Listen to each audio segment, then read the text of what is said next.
ஒருத்தரை பார்த்து உன்னுடைய நண்பர்கள் யார் அப்படின்னு ஒரு கேள்வி கேட்டு பாருங்க.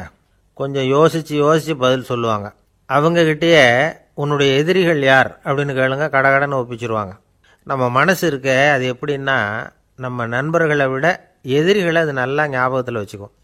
இது ஒரு ஆச்சரியமான உண்மை. உங்களால் நண்பர்களை மறந்துட முடியும், ஆனால் எதிரிகளை மறந்துட முடியாது. இது ஒரு வேடிக்கையான நிலைமை தான். அழகான தருணங்களை நாம் ஏன் மறந்துடுறோம்? இது இயற்கை. ஏன்னா நம்ம மனசு மலர்களை கவனிக்கிறதில்ல, அதில் இருக்கிற முள்ளை தான் கவனிக்குது. தன்னை காயப்படுத்துகிற எதையும் அது உடனே கண்டுகொள்ளுது. ஒரு தெளிந்த சிந்தனை உடைய மனசு மிக அழகாக உள்ள எல்லாத்தையும் கவனிக்கும். அது நன்றியுடன் உணரக்கூடிய எல்லாத்தையும் பார்த்து குறிச்சிக்கும். இப்படிப்பட்டவங்க வாழ்க்கை இயல்பாகவே நல்லா அமையும். அது ரொம்ப அபூர்வம். மனசில் உள்ள ஒரு சிறிய அமைப்பை மாற்றுவதை பொறுத்து தான் இந்த விஷயம் அப்படிங்கிறார் ஓஷோ. ஒரு யூத கோவில் இருந்து தான், அது யூதர்களின் மடமாகவும் இருந்தது. அங்கே ஒரு தலைமை குரு, அவர் ரொம்ப கண்டிப்பானவர். அந்த கோவிலை ஒட்டி ஒரு தோட்டம். ஒரு நாள் காலையில் அந்த தோட்டத்தில் 2 இளம் யூதர்கள் நடந்து போய்கிட்டு இருக்கிறாங்க. காலையில் 1 மணி நேரம், மாலையில் 1 மணி நேரம் அவங்க அந்த தோட்டத்தில் நடக்கிறதுக்கு அனுமதி உண்டு. மற்ற நேரங்களில் அவங்க மத புத்தகங்களை படிக்கணும், பிற விதிமுறைகளை கடைபிடிக்கணும். அந்த 2 பேருமே தொடர்ந்து புகைப்பிடிக்கிற பழக்கம் உள்ளவங்க. ஆனால் கோவில் மடத்தில் இருக்கிறப்போ அவங்க புகைப்பிடிக்க முடியாது, அது கடுமையான குற்றம். சரி, நாம் தோட்டத்தில் இருக்கிறப்போவாவது புகைப்பிடிக்கலாமா அப்படின்னு ஒரு ஆசை அவங்க 2 பேருக்குமே. இருந்தாலும் பயம். இப்படி கேட்டால் மதகுரு என்ன சொல்லுவாரோ அல்லது என்ன செய்வாரோங்கிற பயம். இப்படியே கொஞ்ச நாள் ஆச்சு. ஒரு நாள் அந்த 2 பேரில் ஒருத்தன் ரொம்ப கலங்கி போய் அந்த கோவிலிருந்து வெளியில் வந்துக்கிட்டு இருந்தான். வந்தவன் நேராக தோட்டத்து பக்கம் போனான். அங்கே இன்னொருத்தன் ஆனந்தமாக புகை பிடிச்சிக்கிட்டு இருக்கிறான். அதை பார்த்து தான் இவனுக்கு அதிர்ச்சி.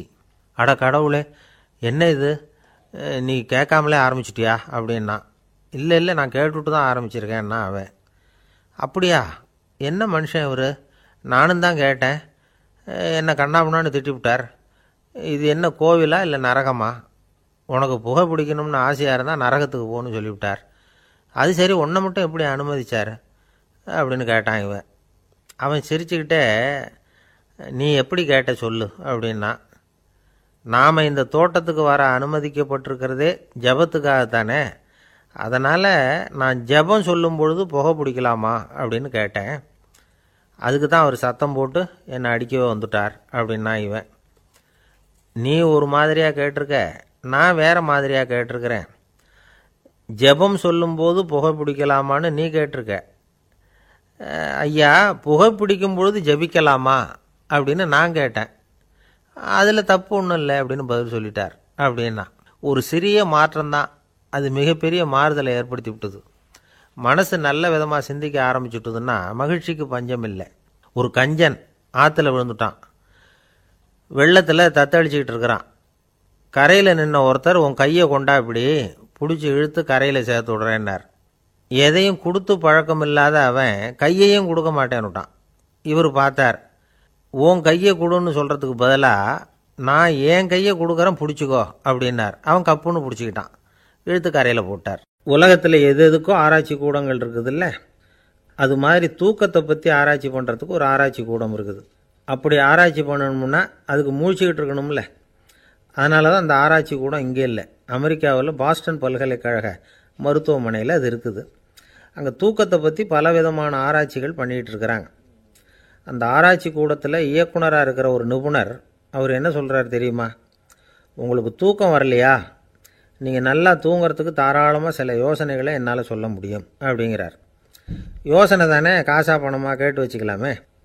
உணவு, மனநிலை, தூங்கும் இடத்தோட சூழ்நிலை, படுக்கைக்கு செல்கிறப்போ உள்ள பழக்க வழக்கங்கள், இது காரணமாக ஒருத்தருக்கு தூக்கம் வராமல் போகலாம். தூக்கம் வராததுக்கு இதுதான் காரணம்னா அதையெல்லாம் சுலபமாக கட்டுப்படுத்தலாங்கிறார் அவர். தூக்கத்தை வரவழைக்கக்கூடிய ஒரு நல்ல மருந்து உடற்பயிற்சி. ஆனால் ஒன்று, படுக்க போகிற நேரத்தில் இது மாதிரி உடற்பயிற்சிகள் எல்லாம் செய்யக்கூடாது.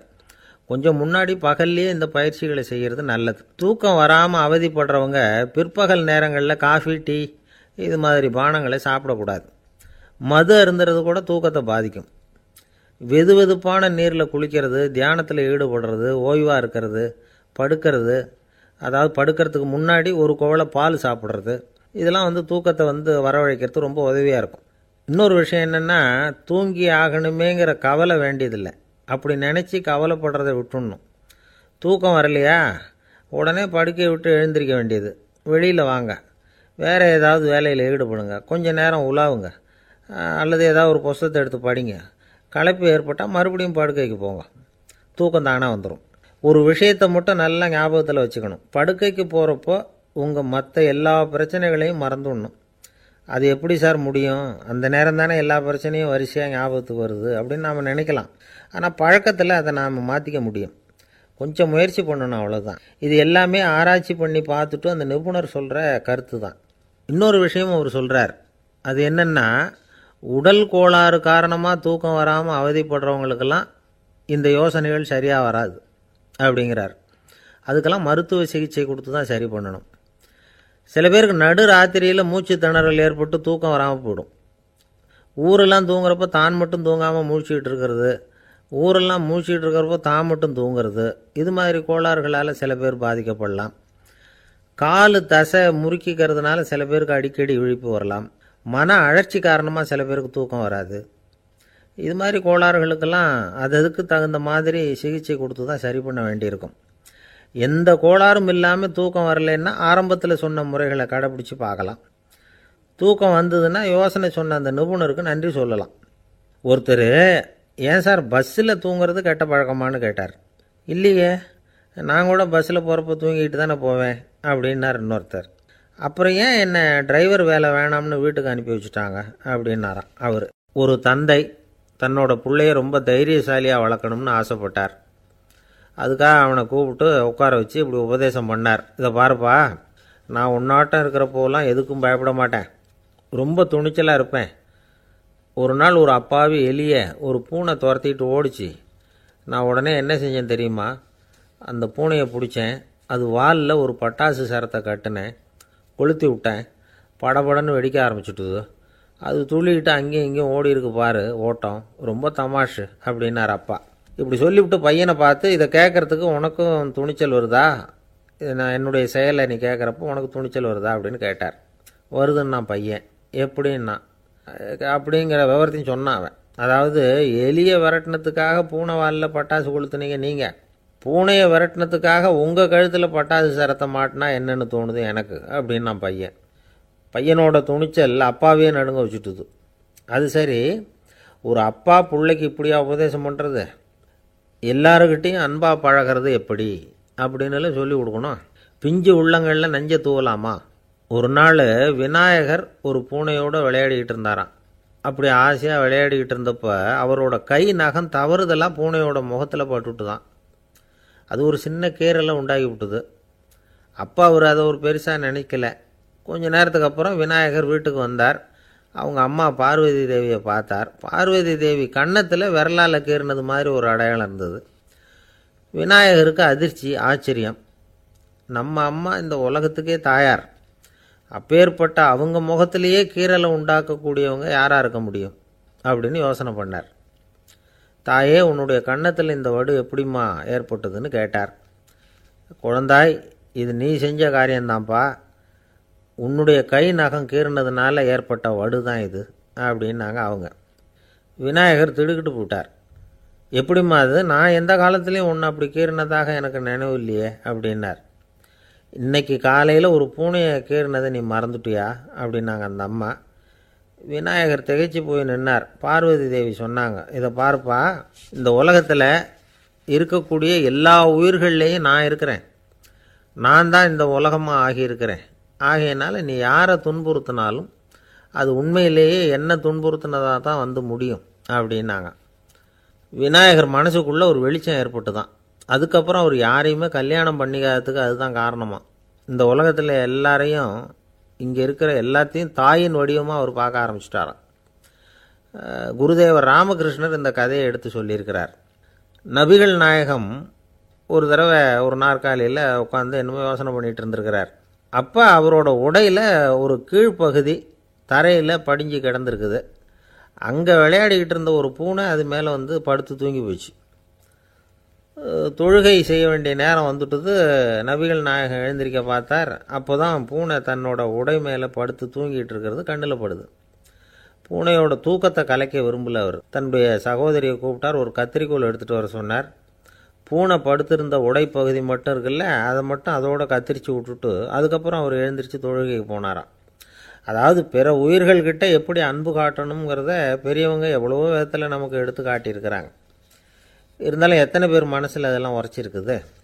நாமளும் நம்ம ட்ரெஸ்ஸு மேலே ஒரு பூனை படுத்திருந்தா ஒரு கத்திரிக்கோலை தான் தேடுவோம், எடுத்துக்கிட்டு வர சொல்லுவோம்.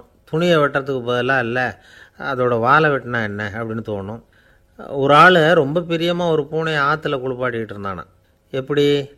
அந்த பூனையை ஆற்று தண்ணியில் அமுக்கி அமுக்கி குளிப்பாட்டிக்கிட்டு இருக்கிறான்.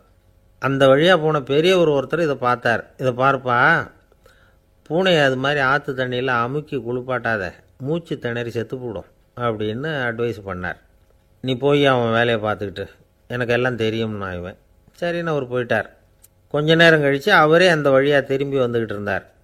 ஆற்றுல பூனையை குளிப்பாட்டிக்கிட்டு இருந்தவன் அழுதுகிட்டு உட்காந்துருக்கிறான். பக்கத்தில் அந்த பூனை செத்து கிடக்குது.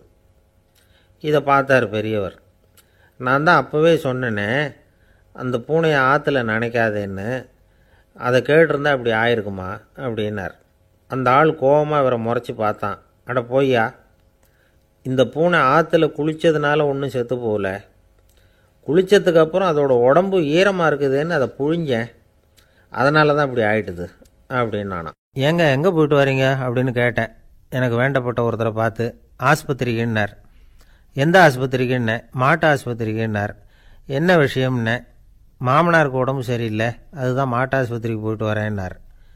அட பாவி, அதுக்கு அந்த ஆஸ்பத்திரிக்காக போவாங்க அப்படின்னு ஆச்சரியமா. அட அது இல்லைப்பா, முதல்ல எங்கள் குடும்ப டாக்டர் தான் தேடிக்கிட்டு போனேன். அவர் அந்த நேரத்தில் அவர் வளர்க்குற நாய்க்குட்டிக்கு உடம்பு சரியில்லைன்னு சொல்லி அதை தூக்கிக்கிட்டு மாட்டு ஆஸ்பத்திரிக்கு போயிட்டாராம் சொன்னாங்க. அதனால் அங்கே போய் அவரை சந்தித்து விஷயத்தை சொல்லிவிட்டு வர்றேன்னார். அப்புறம் தான் எனக்கு கொஞ்சம் நிம்மதியாக இருந்தது. பொதுவாக நமக்கு தெரிஞ்ச வரையில் டாக்டர்கள் 2 வகை. நமக்கு வைத்தியம் பண்ணுற டாக்டர்கள் ஒரு வகை, நம்மக்கிட்ட இருக்கிற ஆடு மாடு கோழிக்கு வைத்தியம் பண்ணுற டாக்டர்கள் ஒரு வகை. இப்போ தான் எனக்கு தெரியும் இன்னொரு வகையான டாக்டர்களும் உண்டுங்கிறது. அது யாருன்னா பூச்சிகளுக்கு வைத்தியம் பண்ணுற டாக்டர்கள், அதாவது பூச்சி டாக்டர்கள். வெளிநாடுகளில் அப்படிலாம் கூட சில பேர் இருக்கிறாங்க. பிரிட்டனில் யார்க்ஷயர் வட்டாரத்தில் ராதர்ஹாம் அப்படின்னு ஒரு ஊர். அங்கே ஒரு விலங்கியல் மருத்துவர், பேர் டாக்டர் லான்ஸ் ஜெப்சன்.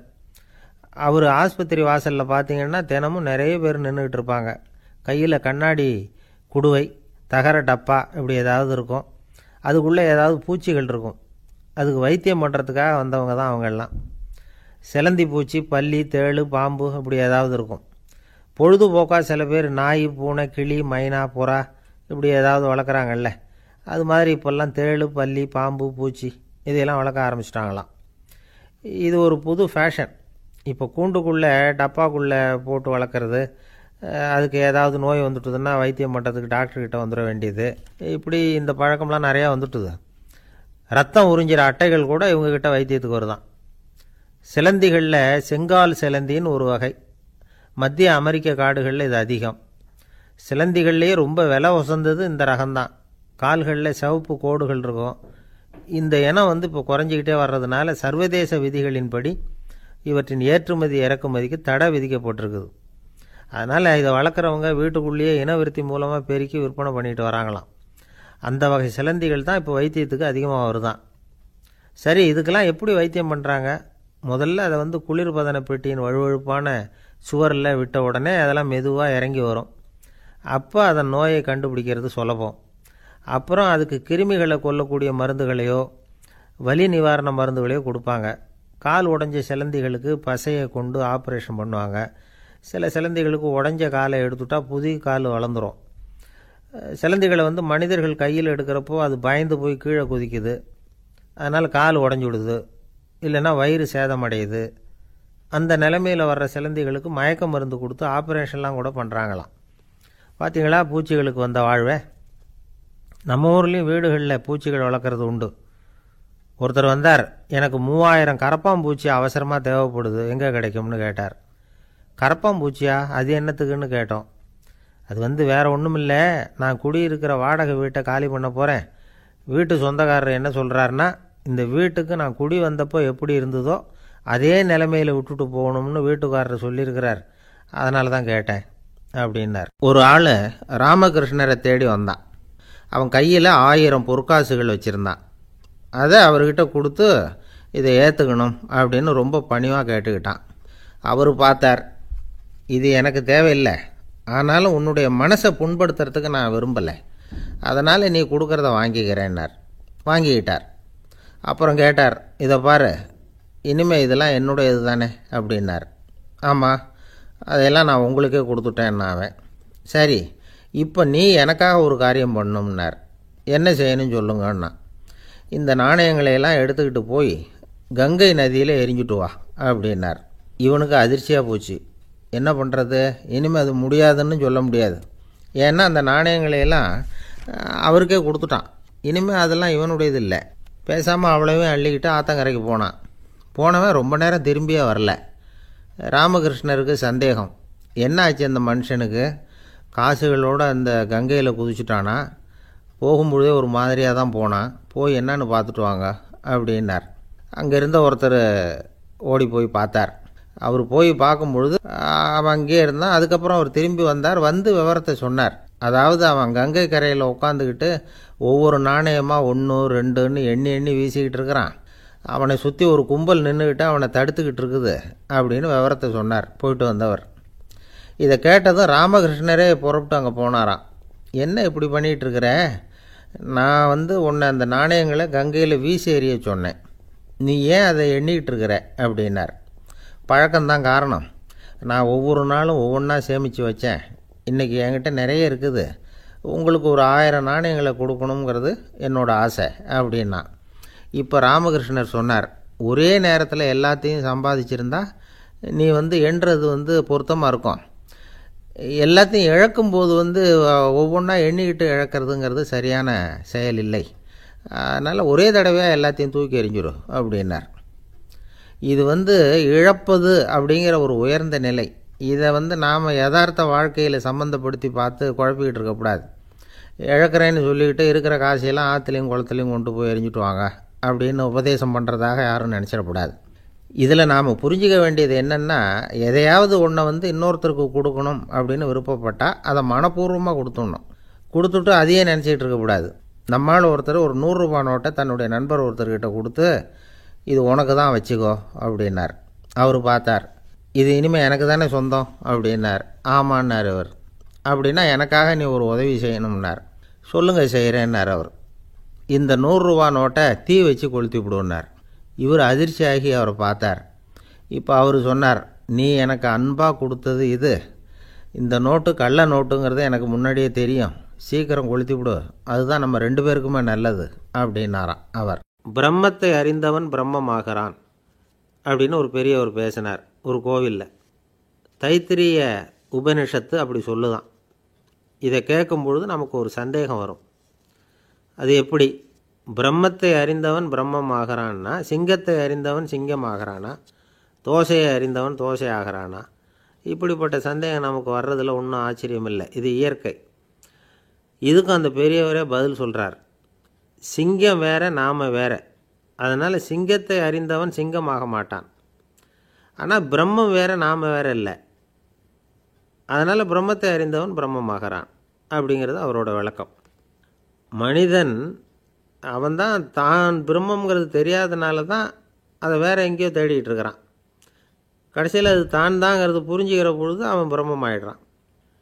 இதை விளக்கிறதுக்கு ஒரு உபநிஷத்து கதையே இருக்குது. நமக்கு தெரிஞ்ச கதை தான், ஆனால் அதை வேறு விதமான அர்த்தத்தில் விளையாட்டாக சொல்லிகிட்டு இருக்கிறோம். ஒரு சமயம் ஒரு 10 நண்பர்கள் ஒரு காட்டு வழியாக போய்கிட்டு இருக்கிறாங்க. குறுக்க ஒரு நதி, அதை கடந்து அடுத்த பக்கம் போகணும். எல்லோரும் ஒரு வழியாக கடந்து அடுத்த கரைக்கு போய் சேர்ந்துட்டாங்க. அங்கே போய் சேர்ந்ததுக்கப்புறம் எல்லோரும் பத்திரமா சேர்ந்துட்டோமா அப்படின்னு தெரிஞ்சுக்கிறதுக்காக எண்ணி பார்க்குறான் அந்த கூட்டத்து தலைவன். அவங்க மொத்தம் 10 பேர். ஆனால் அவன் எண்ணி பார்க்குறப்போ 9 தான் வருது. ஏன்னா அவன் தன்னை விட்டுவிட்டான். எதிரில் நிற்கிறவங்கள மட்டுமே எண்ணுறான். ஐயோ 10வது ஆள் எங்கேங்கிறான், பதறான். சரி நீ இரு நான் எண்ணி பார்க்குறேன்னு சொல்லிவிட்டு இன்னொருத்தன் வந்து என்றான். அவனும் தன்னை விட்டுட்டு என்றான். 9 தான் வருது. எல்லோரும் கொய்யோ முறையோன்னு கத்த ஆரம்பிச்சிட்டாங்க. அந்த சமயத்தில் ஒரு பெரியவர் அந்த பக்கமாக வர்றார். என்ன விஷயம்னு விசாரிக்கிறார். 10வது ஆள் 6 அடிச்சுட்டு போட்டுது அப்படின்னு சொல்லி இவங்க அழறாங்க. சரி அழாதீங்க அப்படின்னு சொல்லி அந்த தலைவனை பார்த்து இப்படி வாங்குறார். வர்றான். இப்போ எனக்கு முன்னாடி ஒரு தரம் எண்ணு பார்க்கலாம்ங்கிறார். 1 2 3ன்னு ஆரம்பித்து 9ல் வந்து முடிக்கிறான். உடனே பெரியவர் நீ தான் அந்த 10வது ஆள் அப்படிங்கிறார். இது உண்மை. நாம் தான் அது. நாம் தான் நம்மளை வேறு எங்கேயோ தேடிகிட்டு இருக்கிறோம். நாம் எங்கேயோ தேடிகிட்டு இருக்கிறோமே அந்த பிரம்மம் நாம் தான். இப்படி ஒரு பெரிய உண்மையை விளக்கிறதுக்காக தான் அப்படி ஒரு கதை சொல்லப்பட்டது. ஆனால் அதை வந்து நாம் வேறு விதமாக வேடிக்கையாக உபயோகப்படுத்திக்கிட்டு இருக்கிறோம். எப்படி தெரியுமா? ஒரு ஆத்தங்கரையில் ஒரு 10 பேர் முழிச்சுக்கிட்டே நின்றுக்கிட்டு இருந்தாங்களாம். அந்த பக்கமாக வந்த ஒருத்தன் ஏன் இப்படி முழிச்சுக்கிட்டு நிற்கிறீங்கன்னு கேட்டிருக்கிறான். எங்களுக்கு நீச்சல் தெரியாது, நாங்கள்லாம் அடுத்த கரைக்கு போய் சேரணும் அப்படின்னு நாங்களாம். சரி நான் கொண்டுட்டு போய் விட்றேன். எல்லாரும் அக்கறைக்கு போய் சேர்ந்த உடனே ஆளுக்கு ₹1 வீதமாக மொத்தம் ₹10 எனக்கு கொடுக்கணும் அப்படின்ட்டுருக்கான் இவன். சரின்னு ஒத்துக்கிட்டாங்க. இவன் ஒவ்வொருத்தராக கையை பிடிச்சி மெதுவாக ஆற்றுல இறக்கி அழைச்சிட்டு போயிட்டான். 9 பேரை கரை சேர்த்துட்டான். 10வது ஆள் பாதி ஆற்றுல போயிட்டு இருக்கிறப்போ திடீர்னு வெள்ளம் வந்துட்டுது. புடி நழுவி போச்சு. கையை விட்டுட்டான். வெள்ளம் அடிச்சிட்டு போட்டுது. அழைச்சிட்டு வந்தவன் நீச்சல் அடித்து தட்டு தடுமாறி கரைக்கு வந்து சேர்ந்துட்டான். கரையில் இருந்தவங்களுக்கு இந்த விஷயம் தெரியாது. இருந்தாலும் இவன் உடம்பு பூரா நனைஞ்சி கொஞ்சம் அதிகமாக மூச்சு வாங்க நின்றுக்கிட்டு இருந்தானா. ஏங்க ஏன் இப்படி மூச்சு வாங்குது, என்ன விஷயம் அப்படின்னு கேட்டாங்களாம். அதுக்கு இவன் கொஞ்சமாக அலட்டிக்காமல் சொன்னானா, வேறு ஒன்றும் இல்லை, நீங்கள் கொடுக்க வேண்டிய ₹10ல் ₹1 குறைஞ்சி போச்சு அவ்வளவுதான் அப்படின்னானா. அந்த காலத்தில் அண்ணாமலை ரெட்டியார்னு ஒருத்தர் இருந்தார். அவர் வெங்கனூர் அப்படிங்கிற கிராமத்தில் இருந்தார். அங்கேருந்து விருத்தாசலம் கோவிலுக்கு தவறாமல் போயிட்டு வந்துக்கிட்டு இருந்தார். இடையில் வெள்ளாறு. அதில் ஒரு சமயம் வெள்ளம் வந்துட்டுது. இவரால் போக முடியல. அதோட விளைவு வெங்கனூர்லேயே ஒரு கோவில் கட்டணும் அப்படின்னு முடிவு பண்ணார், சிவாலயம். அந்த சமயத்தில் வடநாட்டில் பஞ்சம். அதனால் அங்கே இருந்த பல சிற்பிகள் தென்னாட்டை நோக்கி வர ஆரம்பித்தாங்க. அவங்க வெங்கனூர் வழியாக வர்றது தெரிஞ்சதும் இவர் போய் பார்த்தார். இங்கே ஒரு கோவில் கட்டணும், அதுக்கு நீங்கள் உதவணும்னார். பஞ்ச காலத்தில் இப்படி ஒரு வாய்ப்பு கிடைச்சதில் அவங்களுக்கும் ரொம்ப மகிழ்ச்சி. உற்சாகத்தோடு ஒத்துக்கிட்டாங்க. ஆலய திருப்பணி ஆரம்பமாச்சு. அவங்களுக்கு வேண்டிய எல்லா வசதிகளையும் இவர் செஞ்சு கொடுத்தார். அவங்களுக்கு எந்த குறையும் இல்லாமல் பார்த்துக்கிட்டார். அது மட்டும் இல்லை, ஒவ்வொரு நாளும் அங்கே வருவார். உங்களுக்கு என்ன வேணும் எது வேணும்னு கேட்பார். ஏதாவது குறை இருந்தால் சொல்லுவாங்க, உடனே தீர்த்து வைப்பார்.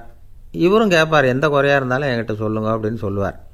அதை தவிர இவராகவே கவனித்தும் அவங்களுக்கு என்னென்ன தேவைங்கிறத கண்டுபிடிச்சி அதையெல்லாம் வந்து கொடுத்துக்கிட்டு இருப்பார். என்ன தேவைன்னாலும் அதை நிறைவேற்றி வச்சுருவார். அந்த சிற்பிகளின் தலைவன் ஒருத்தன், அந்த ஆளுக்கு வெத்தலை பாக்கு போடுறது பழக்கம். இதை தெரிஞ்சுக்கிட்டு அதுக்காகவே ஒரு ஆளை வந்து ஏற்பாடு பண்ணார். வேணுங்கிறப்போலாம் நீ வந்து வெத்தலை சீவல் மடித்து கொடுக்க வேண்டியது உன் வேலை அப்படின்னு ஒருத்தனை ஏற்பாடு பண்ணிட்டார். இப்படியெல்லாம் செஞ்சதும் அவங்களுக்கும் ரொம்ப உற்சாகம். ரொம்ப பொறுப்பாக சிற்ப வேலைகளை செஞ்சுக்கிட்டு இருக்கிறாங்க. ஒரு நாள் என்னாச்சு தெரியுமா? அந்த சிற்பிகளின் தலைவன் ரொம்ப நுணுக்கமாக ஒரு வேலையை செஞ்சுக்கிட்டு இருக்கிறான். சாரம் போட்டு அது மேலே படுத்துக்கிட்டு அண்ணாந்து பார்த்து உச்சியில் நுணுக்கமான சிற்பங்களை உருவாக்கிக்கிட்டு இருக்கான். சிற்பியின் கவனம் செதறப்படாதுங்கிறதுனால இவர் மெதுவாக சத்தம் போடாமல் கிட்ட போய் நின்று அதை கவனிச்சிக்கிட்டு இருக்கிறார். அந்த சிற்பி வழக்கம் போல் வெத்தலை பாக்குக்காக இடது கையை கீழே நீட்டினான். அந்த சமயம் பார்த்து அவருக்கு தாம்பூலம் கொடுக்குறவன் அங்கே இல்லை, எங்கேயோ போயிருக்கிறான். அண்ணாமலை ரெட்டியார் என்ன பண்ணார் தெரியுமா? தனக்காக கொடுக்கப்பட்ட தாம்பூலத்தை வாங்கி சிற்பியின் கையில் கொடுக்குறார். அவன் வாங்கி போட்டுக்கிட்டான். இது என்ன இன்னைக்கு வெத்தலை சீவல் வேறு மாதிரி இருக்குது, வாசனை தாம்பூலமாக இருக்குது அப்படின்னு யோசனை பண்ணிவிட்டு கீழே திரும்பி பார்க்குறார். பார்த்தா ரெட்டியார் மறுபடியும் சிற்பி கை நீட்டும் பொழுது கொடுக்கறதுக்காக தாம்பூலத்தை மடித்து வாங்கி வச்சுக்கிட்டு தயாராக நிற்கிறார். சிற்பிக்கு அதிர்ச்சி. உடனே பொத்துன்னு கீழே குதிச்சான். ஐயா என்ன இது நீங்களா அப்படின்னா. இவர் சொன்னார், நான் ஒன்றும் தப்பு பண்ணலையே, உன்னுடைய கை புண்ணியம் செஞ்ச கை, கோயில் கட்டுற கை, அந்த கைக்கு தாம்பூலம் கொடுக்கறதுல என்ன தப்பு அப்படின்னாராம். ஏற்கனவே பஞ்சத்தில் அடிபட்டு வந்த எங்களை நீங்கள் ஆதரித்ததே பெரிய விஷயம். இந்த செயல் வந்து என்னை ஒரு பெரிய கடனாளி ஆக்கிவிட்டுது. ஐயா எங்களுக்கு வந்து உணவு உடை இதை மட்டும் நீங்கள் கொடுத்தா போதும், ஊதியம்னு எதுவும் வாங்க மாட்டோம் அப்படின்னு நானும். அந்த சிற்பி எவ்வளோ வற்புறுத்தியும் எதுவும் வாங்கிக்கலையாம். இந்த செய்தியை தமிழ் தாத்தா டாக்டர் ஊவேசா சொல்லியிருக்கிறார். அந்த காலத்தில் எப்படிப்பட்டவங்கள்லாம் வாழ்ந்துருக்கிறாங்க பாருங்கள். இந்த காலத்தில் ஒருத்தர் கோவில் கட்டினார், வேலை செய்கிற எல்லாருக்கும் சாப்பாடு போடுவார். சிற்ப வேலை செஞ்சுட்டு சாப்பிட வர்ற ஒவ்வொருத்தர் கையையும் அன்பாக பிடிச்சி முத்தம் கொடுத்து உள்ளே அனுப்புவார். அந்த கைகளுக்கு நீங்கள் கொடுக்குற மரியாதையா அது அப்படின்னு கேட்டாங்க. அது இல்லைங்க, ஏற்கனவே முதல் பந்தியில் சாப்பிட வந்தவன் மறுபடியும் வர்றானான்னு கண்டுபிடிக்கிறதுக்காக கையை பிடிச்சி மோந்து பார்க்குறேன் அப்படின்னாராம் அவர். ஒருத்தர் அவசரமாக போய்கிட்டு இருந்தார். எங்கே போய்கிட்டு இருக்கீங்க அப்படின்னு கேட்டார் ஒரு பெரியவர். கடைக்கு போகிறேன் சார், சாமான் வாங்கிறதுக்கு அப்படின்னார். அங்கே போகிறதுக்கு முன்னாடி தெரிஞ்சிக்க வேண்டியதெல்லாம் தெரிஞ்சுக்கிட்டீங்களா அப்படின்னு கேட்டார் பெரியவர். கடைக்கு போய் காசை கொடுத்து ஒரு பொருளை வாங்கிட்டு வரப்போகிறோம், இதில் தெரிஞ்சிக்க வேண்டியது என்ன இருக்குது அப்படின்னார் அலட்சியமாக. இப்போ அந்த பெரியவர் பேச ஆரம்பித்தார். இந்த உலகத்தில் எந்த ஒரு செயலில் இறங்குறப்பவும் நாம் நல்லா ஆலோசனை பண்ண வேண்டிய விஷயம் 5 அப்படின்னார். உதாரணமாக, ஒருத்தன் கடைக்கு போய் ஏதோ ஒரு பொருளை வாங்கிட்டு வர போகிறான்னு வச்சுக்கங்களேன். அப்போ கூட அவன் 5 விஷயங்களை பற்றி தெரிஞ்சுக்க வேண்டியிருக்குது அப்படிங்கிறார் அவர். முதல்ல அந்த பொருள் எப்படிப்பட்டது அப்படிங்கிறத தெரிஞ்சுக்கணும். ரெண்டாவதாக தன்னை பற்றியும் தெரிஞ்சுக்கணும். அப்போ தான் அந்த பொருள் தனக்கு தேவையா இல்லையா அப்படிங்கிறத புரிஞ்சுக்க முடியும். மூணாவதாக தெரிஞ்சுக்க வேண்டியது ஒன்று இருக்குது.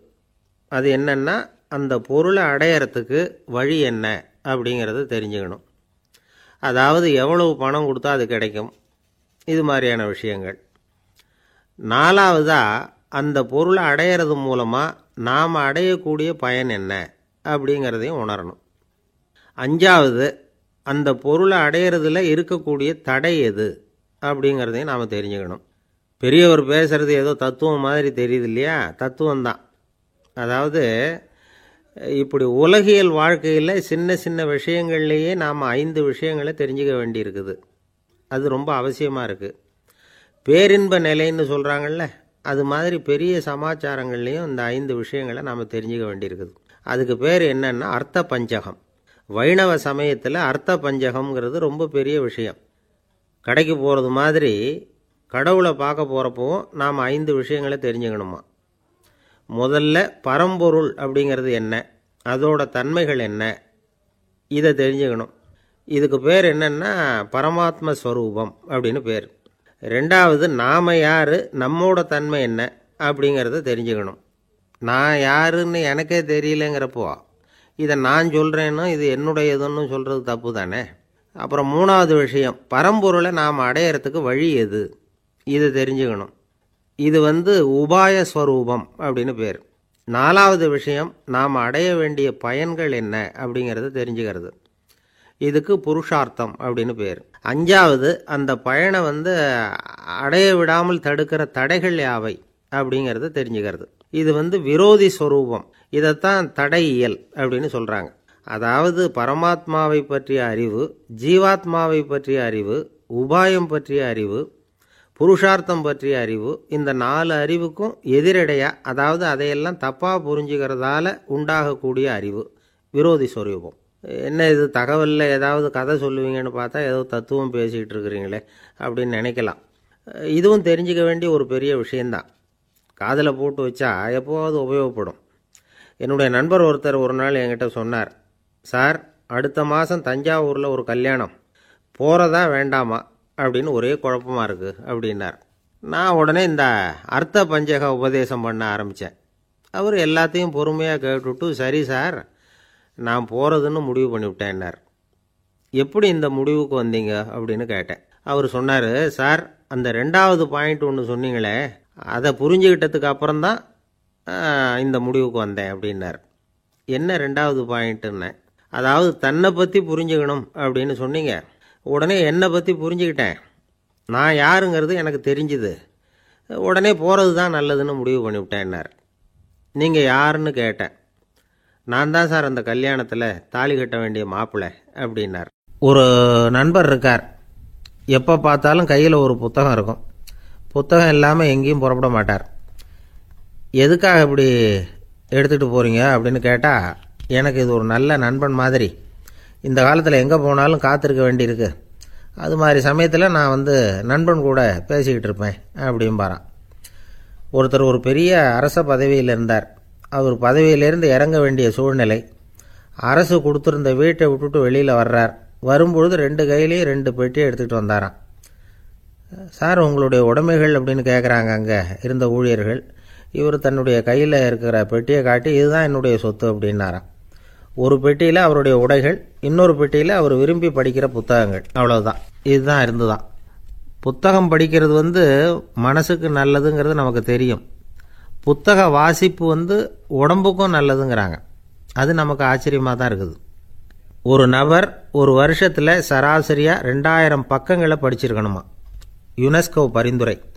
ஆனால் நம்ம நாட்டில் நாம் சராசரியாக படிக்கிறது 32 பக்கங்கள், அவ்வளவுதான். இவ்வளவுக்கு நம்ம நாட்டில் 6000த்துக்கும் மேற்பட்ட நாளேடுகள், 2000த்துக்கும் மேற்பட்ட இதழ்கள், மலர்கள், இவ்வளவு இருந்தும் சரியாக வரல. இந்த உலகத்தில் முதல் நூலகம் எங்கே எப்போ ஆரம்பமாச்சு தெரியுமா? கிமு 2500ஆம் ஆண்டில் அது ஆரம்பமாயிருக்குது. பாபிலோனியாவில் அமில் அணு அப்படிங்கிற அரசன் தான் நூலகத்தை உருவாக்கி இருக்கிறான். அப்போல்லாம் தாள் கிடையாது, களிமண் தான்.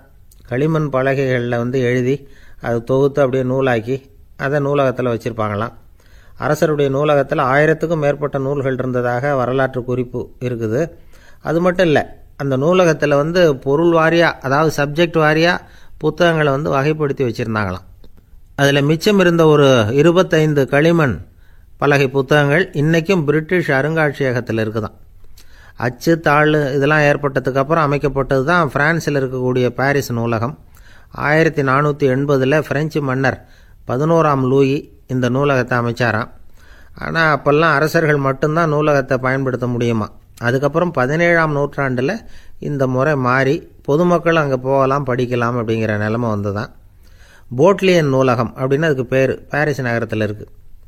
அங்கே தான் நூல்களின் பட்டியல் தயாரிப்பு பணி ஆரம்பமாச்சு.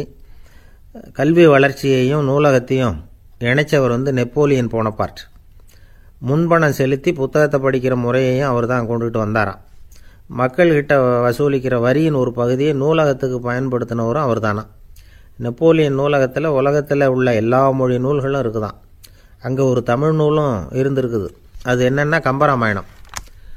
சோவியத் யூனியனுக்கு படையெடுத்து போனப்போ அங்கேருந்து லட்சக்கணக்கான புத்தகங்களை இந்த பனிச்சறுக்கு வாகனங்கள் இருக்குல்ல, அதில் கொண்டுகிட்டு வந்ததாக வரலாறு. அடுத்தபடியாக குறிப்பிட்டு சொல்லத்தக்க நூலகம் எதுன்னா பிரிட்டிஷ் நூலகம். மிக பழைய கையெழுத்து பிரதியெல்லாம் கூட அங்கே இருக்குது. 1753 ஆரம்பமாச்சு. அதில் உள்ள நூல்களை வரிசையாக அடுக்கினா 180 கிலோமீட்டர் நீளத்துக்கு வருமா. மிகப்பெரிய நூலகம் அமெரிக்க தலைநகர் வாஷிங்டனில் இருக்குதான். இந்தியாவை பொறுத்த வரைக்கும் பெரிய பழைய நூலகம் எதுன்னா கல்கத்தா நூலகம். எல்லா இந்திய மொழி நூல்களும் இங்கே உண்டு. மகாகவி பாரதியார் நடத்தின இந்தியாங்கிற இதழின் எல்லா பிரதிகளும் அங்கே பாதுகாப்பாக இருக்குது. படிக்கும் பழக்கம் இங்கே வளர வேண்டியிருக்குது. ஒருத்தர்கிட்ட ஒரு புஸ்தகத்தை கொடுத்து விமர்சனம் எழுத சொல்லியிருந்தாங்க. கொஞ்ச நாள் கழித்து அவரை போய் பார்த்து, என்னங்க புஸ்தகத்தை படித்து பார்த்தீங்களா அப்படின்னு கேட்டாங்களாம். இதுக்கு அவர் சொல்லியிருக்கிறார், இன்னும் நான் படித்து பார்க்கலிங்க, இப்போ தானே விமர்சனமே எழுதி முடிச்சிருக்கிறேன், இனிமே தான் படிக்கணும் அப்படின்னாராம். ஐயா, என்னுடைய நூல் வெளியீட்டு விழாவுக்கு அவசியம் நீங்கள் வரணும் அப்படின்னு கூப்பிட்டார் ஒருத்தர். எப்போ வரணும்னு கேட்டேன். அடுத்த வாரம்னார். சரி, புத்தகம் தயாராகிட்டுதா அப்படின்னேன். நாளைக்கு தான் அச்சிக்க கொடுக்க போகிறேன்னார். என்னங்க இது, புத்தகம் அச்சிடுறதுக்கு முன்னாடியே அழைப்புதழை அச்சடிச்சு விட்டீங்களே அப்படின்னு கேட்டேன். அதனால் என்னங்க, அந்த காலம் மாதிரியா போடலாம், அச்சுக்கலை எவ்வளவோ முன்னேறியாச்சுங்க. Linotype, monotype, phototype, laser, இப்படி என்னென்னமோ வந்தாச்சு. இன்றைக்கி கொடுத்தா நாளைக்கே புத்தகம் தயார் அப்படின்னார். இப்படி இந்த அளவுக்கு முன்னேறி இருக்கிற இந்த அச்சுக்கலை ஆரம்பத்தில் எப்படி இருந்தது தெரியுமா? அந்த காலத்தில் காகிதம்னா என்னென்னே தெரியாது. அப்படி ஒன்று கண்டுபிடிக்கப்படவே இல்லை. அப்போல்லாம் எதையாவது ஒன்று எழுதணும்னா அதுக்கு ஆட்டு தோலை தான் பயன்படுத்தி இருக்கிறாங்க. கண்ணுக்குட்டி தோல் கூட அதுக்கு உபயோகப்பட்டு தான். ஐரோப்பாவில் இருந்த பாதிரியார்கள் தோலில் எழுதப்பட்ட புத்தகத்தை தயாரிக்கிறதுல ரொம்ப கெட்டிக்காரங்களாம். எகிப்து, அப்புறம் மத்திய தரைக்கடல் ஓரத்தில் உள்ள நாடுகள், இங்கே எல்லாம் தோல் தான் எழுது பொருளாக பயன்பட்டு வந்திருக்குது. ஆனால் நம்ம நாட்டில் ஓலைச்சுவடிகளை எழுத்துக்கு பயன்படுத்தி இருக்கிறாங்க. எழுதுறதுக்கு தோலை பயன்படுத்தினவங்க பிறகு பேப்பரைஸ் அப்படிங்கிற கோரை புல்லை அதுக்கு பயன்படுத்தினாங்களாம். இதெல்லாம் அப்படி கொஞ்சம் கொஞ்சமாக கண்டுபிடிச்சிட்டு வந்திருக்கிறாங்க. அந்த புல்லை கச்சிதமாக நறுக்க வேண்டியது, நல்லா பதப்படுத்த வேண்டியது, அதுக்கப்புறம் அதில் எழுத வேண்டியது, அவ்வளவுதான். பேப்பருங்கிற சொல்லே இந்த பேப்பைரஸ் அப்படிங்கிறதுலேருந்து வந்தது தான். அதுக்கப்புறம் தான் காகிதம் வந்தது. இதை முதல்ல சீன நாட்டில் தான் கண்டுபிடிச்சாங்க. அது வந்த பிறகு அச்சு எந்திரம் கண்டுபிடிக்க வேண்டிய அவசியம் ஏற்பட்டது. அதை கண்டுபிடிச்சவர் ஜெர்மானிய அறிவியல் அறிஞர் ஜான் கூட்டன்பர்க். அச்சு கலைக்கு அடித்தளம் அமைச்சவர் அவர் தான். ஜெர்மனியில் மெயின்ஸ் அப்படிங்கிற ஊரில் 1399 பிறந்தார். அவரோட மாமன் ஒருத்தர் உலோக வேலையில் வல்லவர். அவர்கிட்ட அந்த வேலையை கற்றுக்கிட்டார். அதோட வைரக்கற்களை பட்டை தீட்டுறதுலேயும் ரொம்ப தேர்ச்சி பெற்றிருந்தார். இளம் வயசுலேயே சும்மா இருக்க மாட்டாராம். எதை செஞ்சாலும் அதை திறமையாக செய்வாராம். அவர் தான் முதல்ல மர அச்சு எழுத்துக்களை உருவாக்கினார். அது மேலே மை தடவி பிரதிகள் எடுத்தார். அதுக்கப்புறம் உலோக எழுத்துக்கள், முதல்ல காரியம், அப்புறம் இரும்பு, அப்புறம் கலப்பு உலோகம், பிறகு அச்சடிக்கிறதுக்கு எந்திரம் ஒன்றையும் உருவாக்கினார். முதல்ல பைபிள் அச்சடித்தார். 1468 அவர் இறந்து போனார். 16ஆம் நூற்றாண்டில் மேலை நாடுகளிலிருந்து மர எழுத்துக்களை கொண்டுகிட்டு தமிழ்நாட்டில் கிறிஸ்துவ நூல்களை அச்சிட்டாங்க. அப்போல்லாம் அச்சகங்கள் போதிய அளவுக்கு இங்கே இல்லை. அதுக்கு என்ன காரணம்னா, இந்தியர்கள் அச்சகங்களை நடத்தக்கூடாது அப்படின்னு சட்டம். 1835 வரைக்கும் அந்த சட்டம் நடைமுறையில் இருந்தது. இந்த நிலைமையில் அங்கேயும் இங்கேயுமா 1-2 அச்சகங்கள் ஆரம்பமாச்சு. 1713 தரங்கம்பாடியில் லூத்தரன் மிஷன் அச்சகம், அதே ஆண்டில் சென்னையில் எஸ்பிசிகே அச்சகம். இது ரெண்டும் தான் இந்தியாவில் முதல்ல தொடங்கப்பட்ட அச்சகங்கள். ஆட்டுத்தோல்லையும் ஓலைச்சுவடியிலையும் எழுதப்பட்ட எழுத்துக்கள் இன்றைக்கி எங்கேயோ போயிட்டுது. ஆனால் நம்ம ஊரில் எழுத்தாளர்கள் நிலைமை தான் ஒன்றும் சொல்லிக்கிறது மாதிரி இல்லை. நம்ம ஆள் ஒருத்தர் சொன்னார், சார், நான் சொந்தத்தில் ஒரு அச்சாஃபீஸ் வச்சுருந்தேன், இப்போவும் வச்சுருக்கிறேன். அதனால் என்னுடைய படைப்புகளை புத்தகமாக வெளியிடுறதில் எனக்கு ஒன்றும் கஷ்டம் இல்லை. வருஷத்துக்கு ஒரு புத்தகம் எழுதி வெளியிட்டுருவேன். 15 வருஷமாக இலக்கிய உலகத்துக்கு இப்படி சேவை செஞ்சுக்கிட்டு வர்றேன். ஆனால் இந்த வருஷம்தான் வாசகர்கள் எனக்கு பாராட்டு விழா நடத்தியிருக்கிறாங்க அப்படின்னார். இந்த வருஷம் அப்படி என்ன விசேஷம் அப்படின்னு கேட்டோம். இந்த வருஷம்தான் நான் எந்த புத்தகம் எழுதி வெளியிடாமல் இருந்தேன், அதுக்காகத்தான் எனக்கு இந்த பாராட்டு விழா அப்படின்னார். ஊருக்கு வெளியில் அமைதியான ஒரு இடம், அங்கே ஒரு ஆசிரமம், அங்கே ஒரு சாமியார். அவர் தினமும் நல்ல போதனைகள்லாம் செய்வார். பல பேர் போய் அங்கேயே சில நாள் தங்கி இருந்து அவர் சொல்கிற அறிவுரைகளை எல்லாம் கேட்டுக்கிட்டு வர்றது வழக்கம். ஒரு தடவை அவரை பார்த்துட்டு போகிறதுக்காக 3 வெளியூர் தம்பதிகள் வந்தாங்களாம். அந்த மடத்திலேயே சாப்பிட்டுக்கிட்டு தங்கி இருந்து அவங்களுடைய போதனைகளை கேட்டுக்கிட்டு போகணுங்கிறது அவங்க நோக்கம். காலையில் குளிச்சுட்டு பூஜையில் உட்காந்தார் அந்த சுவாமி.